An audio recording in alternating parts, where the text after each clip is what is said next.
I want to tell you to imagine.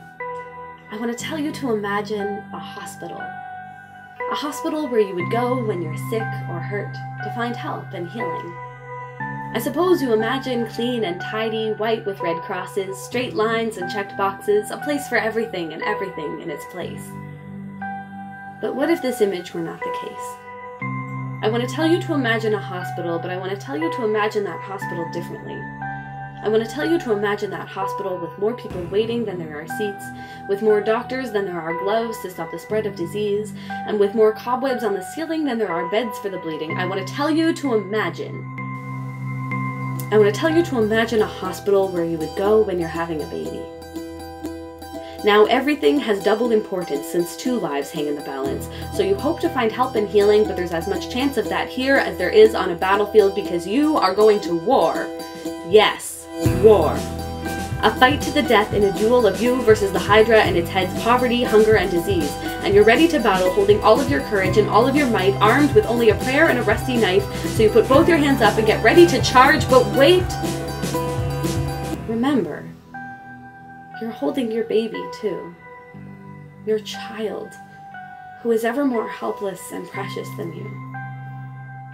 So this fight just got harder, but it'll be worth it if you both survive, and you try not to think of the other women you know who lost their lives in this fight. No choice but to do or to try. Let out a battle cry. I want to tell you to imagine. But I won't. Because I know you can't. Because on this side of the globe, we don't believe what we can't see, and our privilege allows us to shut our eyes and plug our ears and scream. Louder than a husband's lament as he puts his shovel in the ground to bury his wife, louder than the cries of the pregnant women who will never get to hold their children, louder than the wails of those orphaned at birth who won't live to the age of 5, and louder, louder, much louder than the voices of those who beg us to care. Even the voices of our own hearts.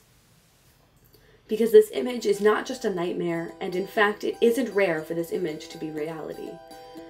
For the women living in poverty of Sub-Saharan Africa, 1 in 16 moms will die in childbirth, and that's a fact. And actually, it gets worse than that. 1 in 4 women who die during childbirth just bleed to death, which could be prevented for 99 cents. For the women for whom this is reality, tragedy is couching at their door.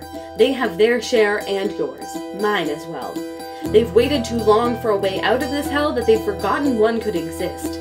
But all that they need to survive is this. Someone to say that they matter. To look at them and see this battle and know that it shouldn't occur. Secure others who will stand up and say this is not okay.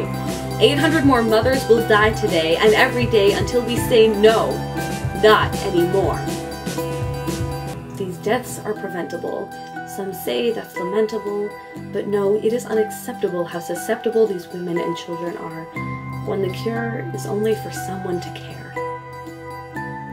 That no mother or child should die from causes that are preventable is a goal that is attainable if the changes made are sustainable, like raising up local leaders and training volunteers who will set into motion small actions like ripples in puddles that become waves on the ocean.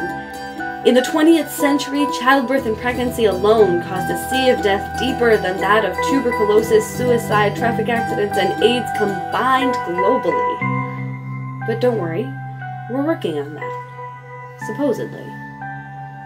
One of the UN's Millennium Development Goals is to improve maternal health and decrease the mortality of mothers. But experts agree that the 5th MDG lags behind all the others. You can help us save the mothers.